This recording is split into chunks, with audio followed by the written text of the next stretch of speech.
Circle while'da aramız.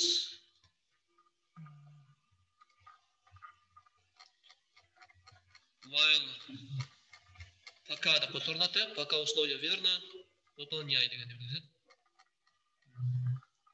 Примерлерді қарап шығардық.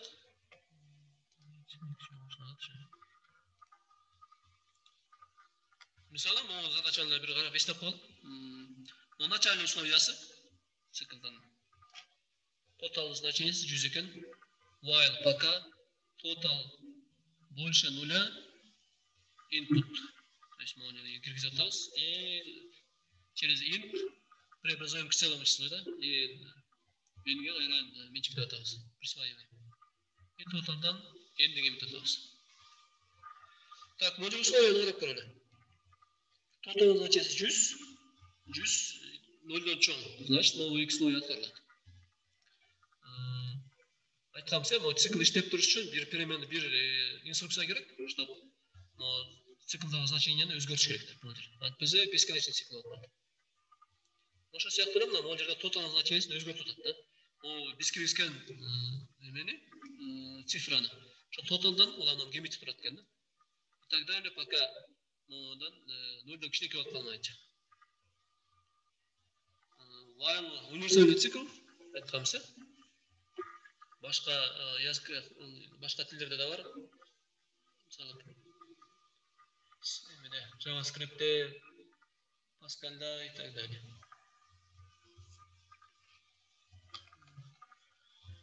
Bugün biz funksiyalarda қараймыз. Жаңы тема. Bunu қарау немес дейді. Қысқа қайталаған себебі ошол жаңы теманы жақсылап түсіне алуын атам да. Функциядағы бұл программистің түйшігін жеңілдету үшін жасалған атайын бір методтардан бірі функциялар. Функцияны біз бұға чейін көп қолдандық. Қолданып жатамыз етагені.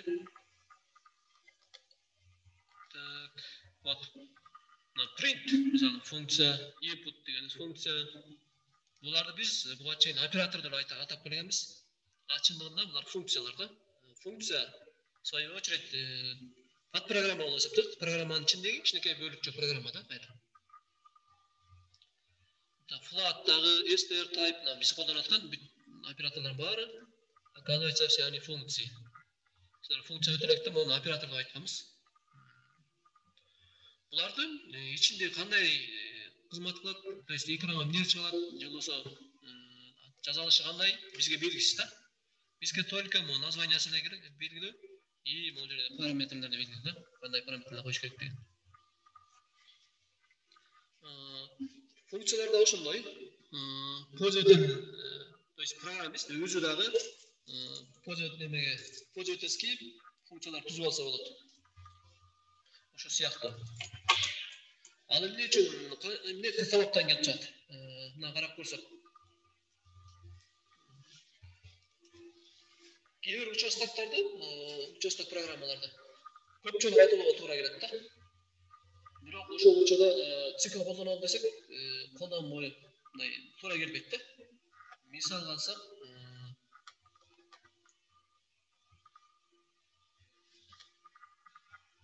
мисалы эмес 3 сандын суммасын эме кылат да. Цикл менен киргизип атабыз.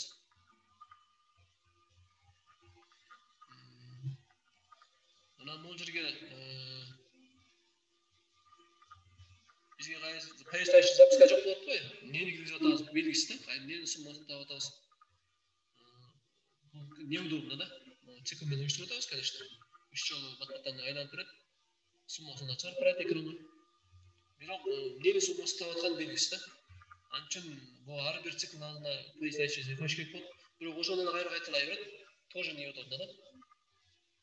Анын үчүн циклды токтотуп, прервать этип сыртка чыгып, циклдан. Поясничный текстин чыгарып, кайра циклга кирип, ушундай кылыш керек болот да. Бирок ал нецелесообразно да, мындай. Циклдан чыгып, кайра циклга киргенде значениялар өзгөрөт. Жана башка да. Ошондой ситуацияларда, то есть когда циклды колдонуу мүмкүн болбогон учурларда ошо функцияларды колдонобуз.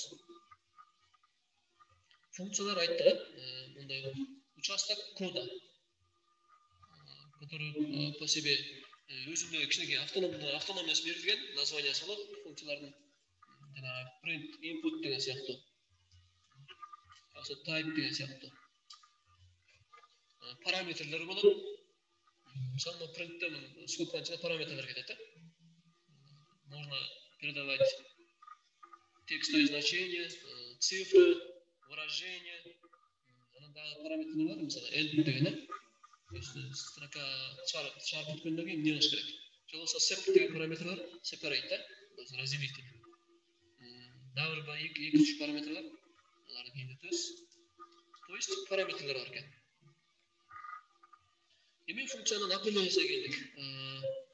Функция программирования представляет собой обособленный участок кода, который можно вызывать, обратившись к ним по имени. То есть аты бар экен, ошо аты менен вызывать этип чакырсак болот экен.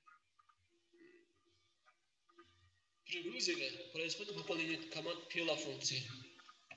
Функцияны чакырганда ичиндеги командалар аткарылат экен да, пеласындагы.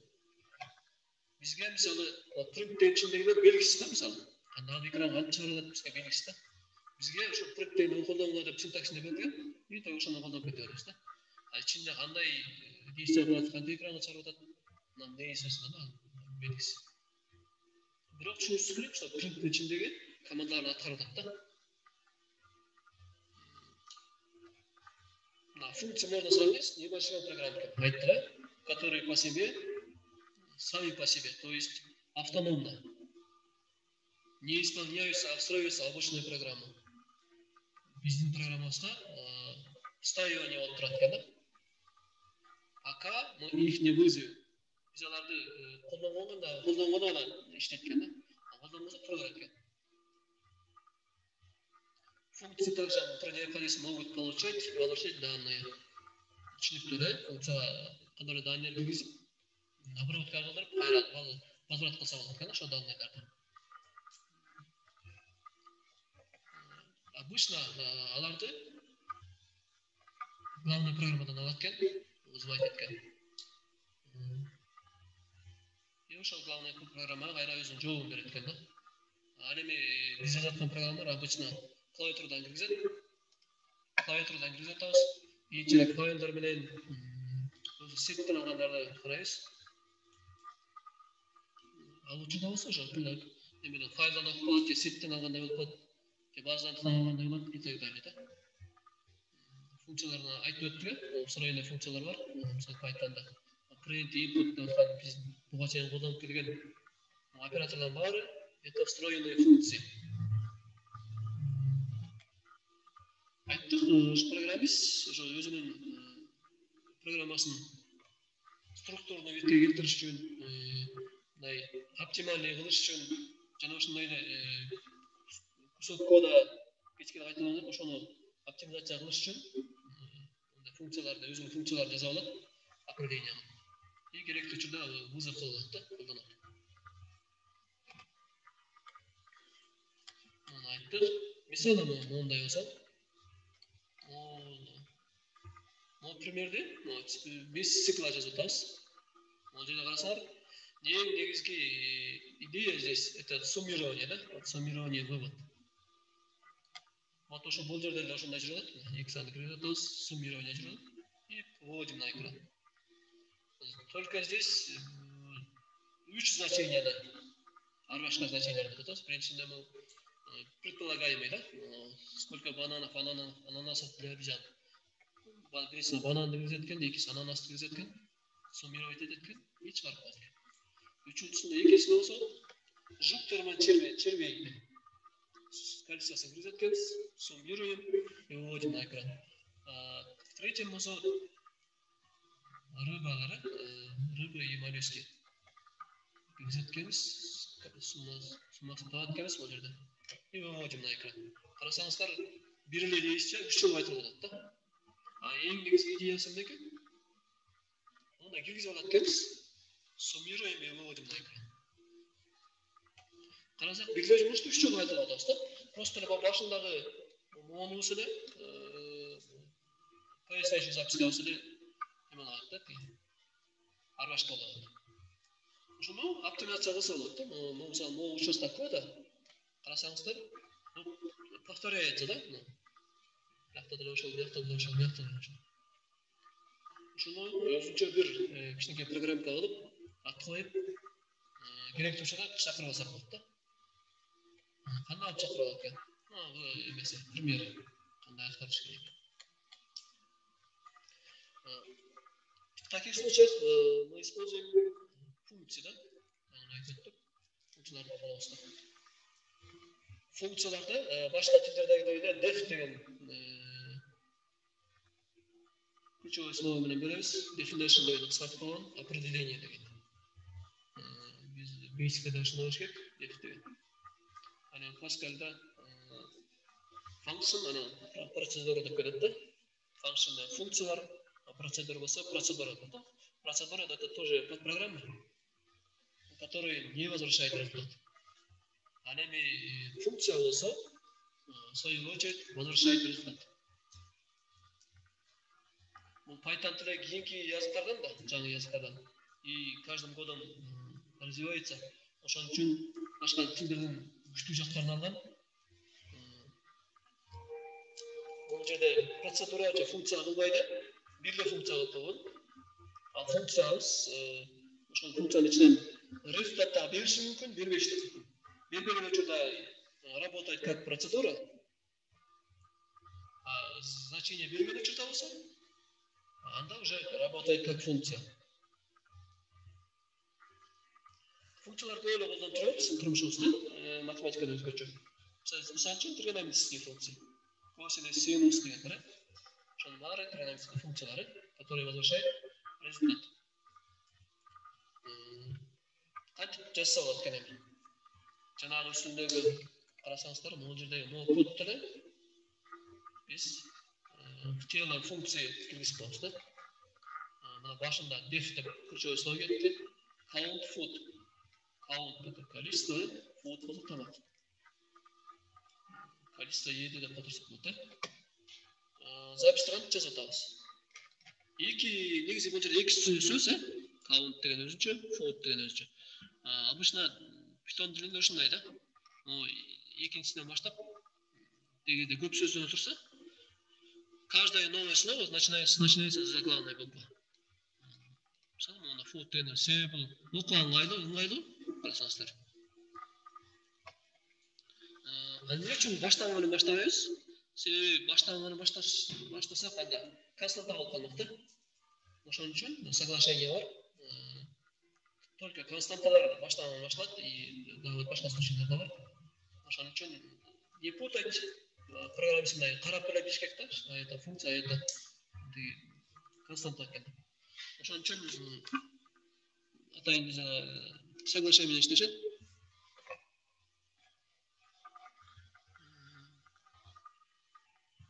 Каждое новое слово, то есть новое слово в составе большого слова, да, начинается с большой буквы. Андан кийин бүткөндөн кийин көрүңүздөр двоеточие кетет экен, как составной оператор да. Ичинде бир нече оператор турат атпайбы, үчөө турат биздин учурда.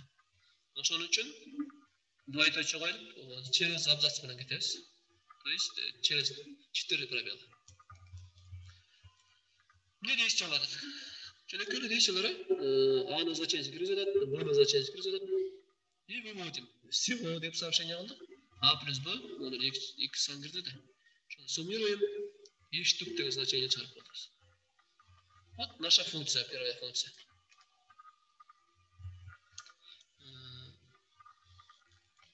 Кантип колдонот экенбиз эми? Колдонулгону вызов функция деп айтабыз. Карап көрсөңөр.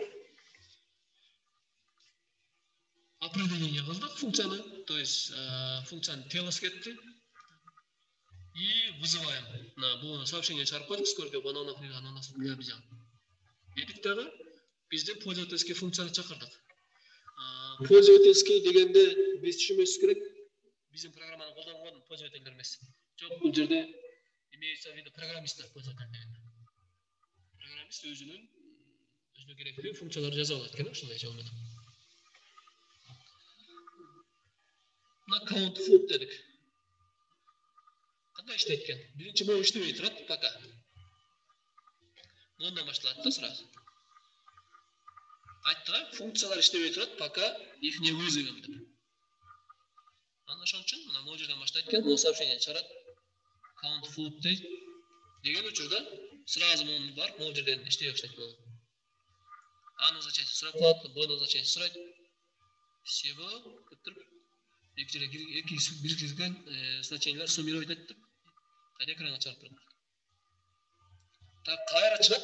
Себеби могу жерде функциябыз бүттү да. Кайра чыгат. Эки могуга келет. Могу сообщение чыгарды экранга. Count food деп функцияны ачып турат, кайра барып иштейт. Бияка А значение сурайт, бизден Б значение сурайт, киргизгендерди баарын преобразовать к целому числу и этот Ага жана Бга менчик дейт. И сообщение менен всего деп туруп суммировать этип экранга чыгарып туруштук деген чыгат. Кайра чыкты, могу вызывать эткен жерден. Кайра бияка барат, могу келет. Сколько рыб я малюсок да будыр. Я сообщение экранга чыгарды. Кайра count food деген функцияны ачып турат. Значит, кайра барат бул жерге. То есть 3 жолу вызов болот да. Жанагындай эле Аны значение сурап атат, киргизебиз, Б значение сурап атат, киргизебиз.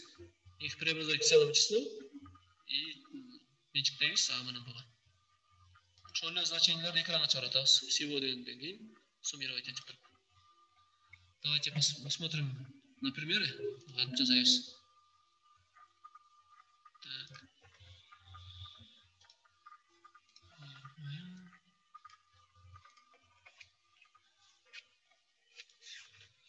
Def дегенден кетет экен.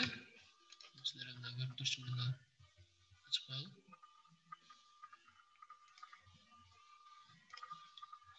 Def ключевое слово, потом название функции. Count food. Двоеточие открываем ставим.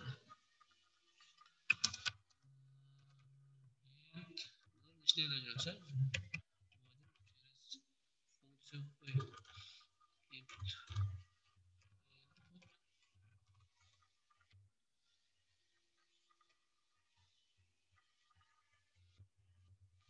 Пока аварlarda кіріспейді ғой, себебі жерде А, Б деген жоқ. Бізде бір нәрсенің конституциясы да. Ошон үчүн давайте андамдай. Эмес сообщение алып коебуз. Первое значение деген сыяктуу.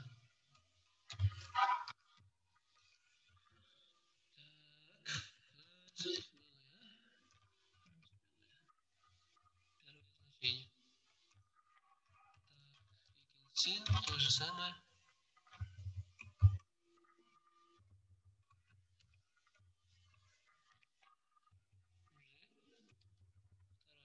Second.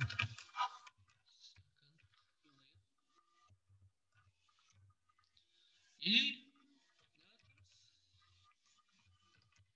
вводим, суммируя, да?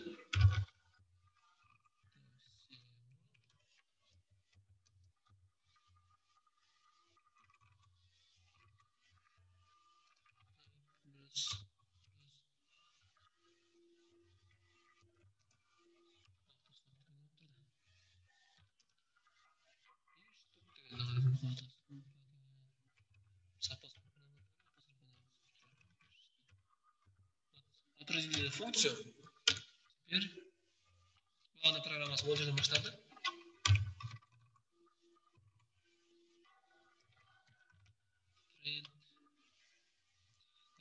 Сколько бананов кто ли да?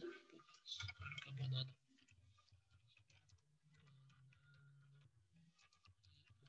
Ай, мен тексеріп көрдім. Читали енді. Ооба. Ким Атаева ким? Тексерді.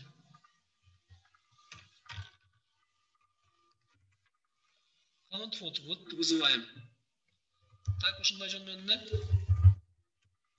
Экинчиси. Вызывать этебиз.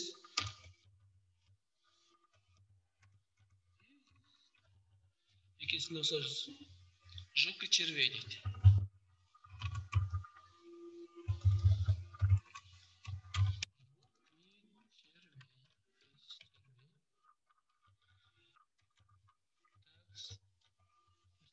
Рыб и моллюсок.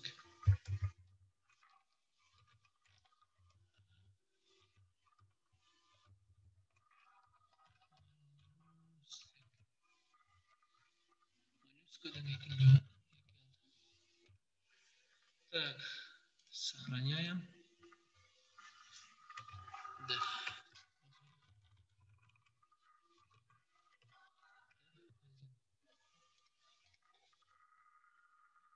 Def söz kelgende уже belgilеп это функция. Python apps. Ay, sintaksga chiqib ketdi. Nega? Subtitle qilib qo'ygan ekanmiz bu yerda. First value. Bananlar qilib so'ratamiz da bular. 3 sekund. İkinci yolu vızıf kılınır. Ona birincisine vızıf kılınır, ikinci yolu gayet kılınır. First value, hayır. Bunda уже biraz juk tardık. Значит, 4, 5. Üçüncü yolu vızıf oldu. 5. Ondan sonra 3 yolu vızıf olup şu atkarır. Karışamsızlar mı? MS'inde, TLS'inde mi? Главная программада. Суммирование жоқ. Значит, моның бары уже атқарылады да, бұл count food деген аты айтылғанда ішіндегі олар атқарыла баштайды да. Кейінгі сұрақта ушул функциябызга параметрлар, через параметр аркылуу данный бергенди үйрөнөбүз, обработка кылганды үйрөнөбүз да, кайра значение берет. Биздики азыр монус работает как процедура. Процедура сыяктуу иштеп атат да. То есть процедура деген неме дегени? Жөнөкөй дейсилер аткарат, жыйынтык бербейт да. Жыйынтык бербейт деген нерселер мындай ойлошор экен да, могул жерде жыйынтык берип атпайбы депчи. Нет, мындан башкача берет да. Мисалы, могул жерде мисалы бар. Жага деген бар да işte. Давайте мисалы S1 бар десем. И бул жерде чыгарсам,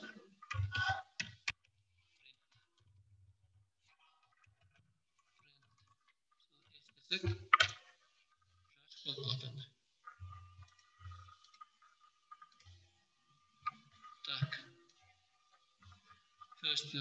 First go yapıyoruz. Так, mesela 2. Sonra known deydi. Known. Eşlik yok da da. Known деген неме бар, значение. Не определено. Known өтүп кетти уже. Но print тестеп чыгып бар. Но count'тан значит значение чыккан жок. Эчтеси чыккан жок да, 0 чыккан жок, эчтеке чыккан жок. Ошон үчүн known деп чыгат. Значит, ну, бизнес случайда она работает, наша функция работает как процедура. Жөнөкөй дейсилер аткарып коюп атат да. Экранды киргизип атат. Кайра экранды чыгарып атат, суммировать этип турган. Ошон ничего эме кылган жок да. Аны эми башка случайларда бул азыр бүтүрүп салайынчы мындай. Башка случайларда мисалы биз функцияларды бөлүп колдонуп атпайбызбы? Допустим, дейли. HT, допустим, type деген функция деген биз алсак болот мисалы. O type деген функция o чыккан жыйынтыкты эскеме чыгып атабыз. Могул жерде эстин значениеси кандай деп сурасак, int деп чыгып берген. Значит, могул жерден возвращает результат. А биздин случайда могул жерден жыйынтык берген жок да. Функция өзү. Только функциянын темасынын ичиндегиле нерселер аткарылып атат. Понятно, да? Уже кийинки учурларда эмки сабактан баштап немени үйрөнөбүз.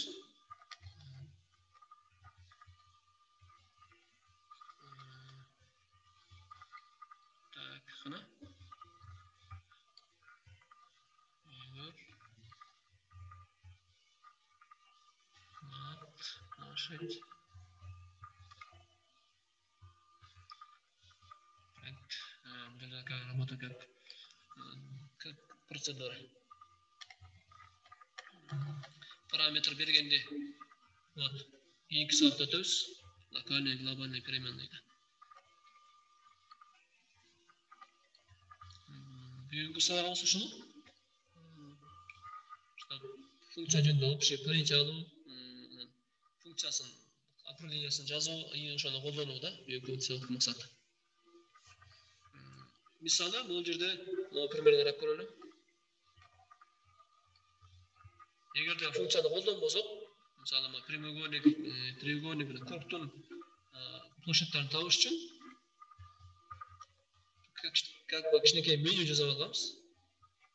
Бир прямоугольник экен, 2 треугольник, 3 болсо круг экен. Бирди тандаса прямоугольникти аты иштетебиз, 2 болсо треугольник, 3 болсо круг экен. Аны кантип текшерет мына фигур менен текшерет да. Фигурда болсо киргизип атабыз мына через input. И проверяем. If else менен.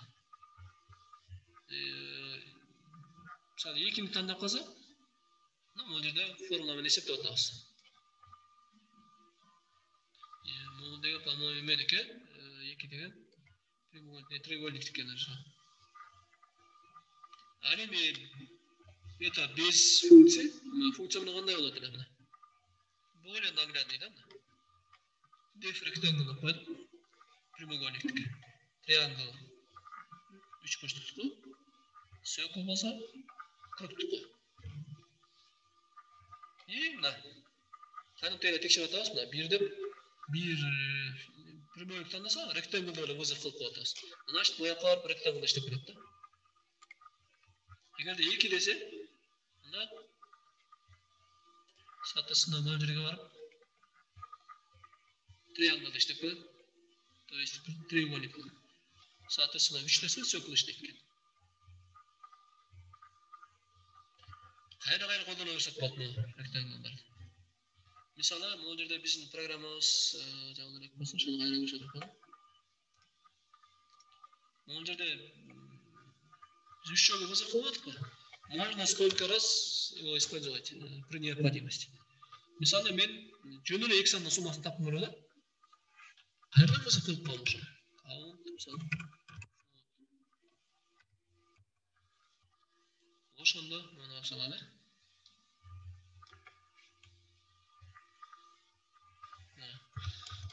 Вызов кылганын баштагы. Ошондо 4 жолу вызов болуш керек экен,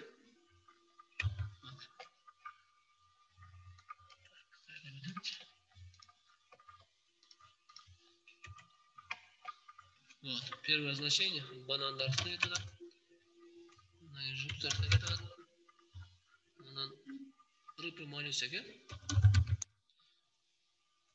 Атар бүттү, без названия, могул иштеп турат, модер иштеп. Модер вызов кылганда үстүнө кетти. Русор мен кайра вызов кылып, кайра пайдаланып атам да. При необходимости көп жолу колдонсо болот. Функциянын ушул артыкчыл жагы бар да.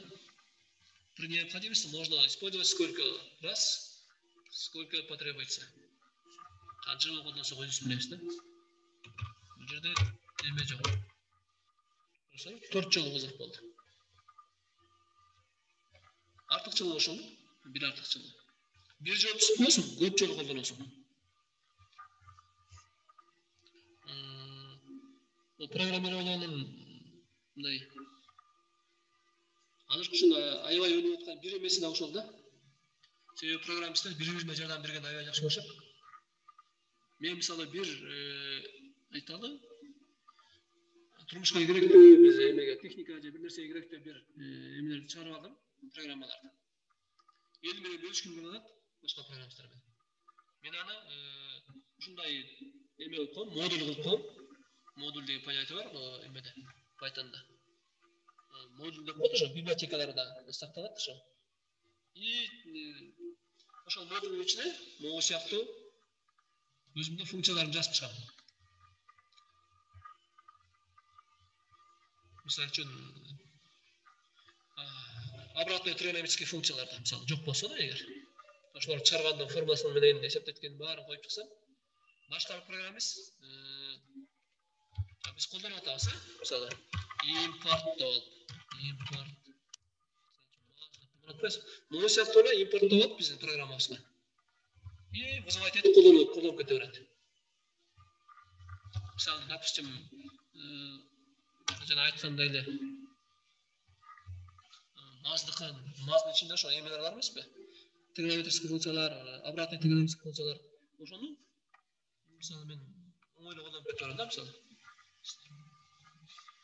айталым эле мисалы df1 деп коелу косинус косинус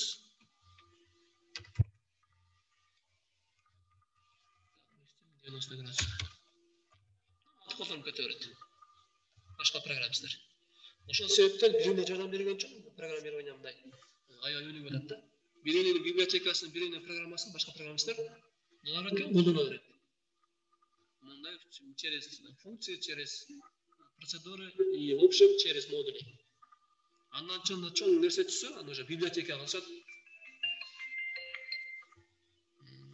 андан чоң нерсе түшсө фреймворктерди болушат фреймворк уже чоң расширение да бул эменин языктын бир нерсени түзүш эмес үчүн мисалы үчүн веб ориентированный фреймворктер бар кийин өтөсү бар который позволяет легко разрабатывать веб-сайты да ошол сыяктуу эмелерди колдонсок болот экен библиотекалардын иштериндеги мындай процедура функцияларды колдонсок болот экен эң негизги максат ушул өзү да колдонуп башкалар менен да бөлүшүп алат да ошо бөлүшкөндүн бир жолу GitHub деген ресурс бар программисттер ушул жерге өзүнүн коддорун өзү жасаган нерселерин чыгып башкалар менен да бөлүшүп ошентип турушат артыкчылыгы силер да ошону колдонуп баштайсыңар көрсөтөбүз го буюрса мисалы бир программа түзүп атасыңар жакшы болду ошону элдер менен бөлүшкөнгө келсе ошо GitHubга чыгарып коесуңар анан кийин мисалы бир жумушка бардыңар силерден сурайт кана эмне проектиңар бар эмне жаздың эле деп дипломуңарды же бияктан да карабайт деле да эмне проект жаздың эле кана көрсөтчү дейт да силерге анан ачып туруп эле могу GitHub'та мына муну жазгам деп көрсөтүп кете бересиңер GitHub'та силер өчүрүп салмайынча там будет все хранится там и башкаларга деле көрсөтсөңөр болот мындай программа түзүп атабыз мындайтып элем деп аябай ыңгайлуу да кодуңарбы веб-сайтпы любой нерсени сактасаңар там өзүнүн категориялары бар язган программирование по законченности и так далее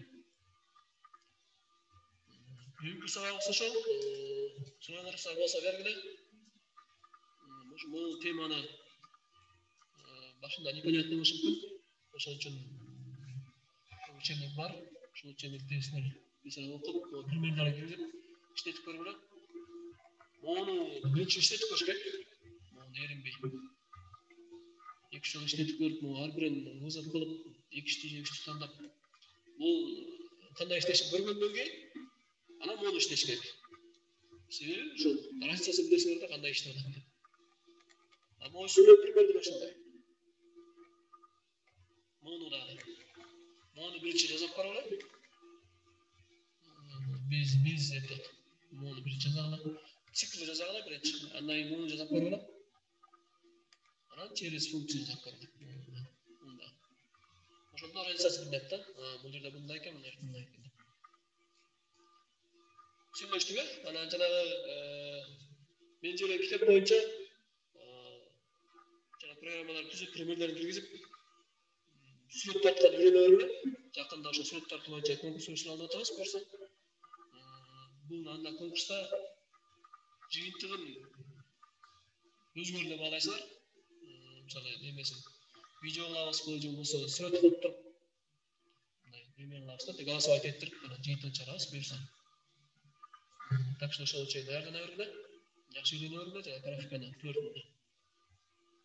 Салат тағы қалай? Шынымен сабағымызды аяқтадық. Салата тұрыңыз. Мхм.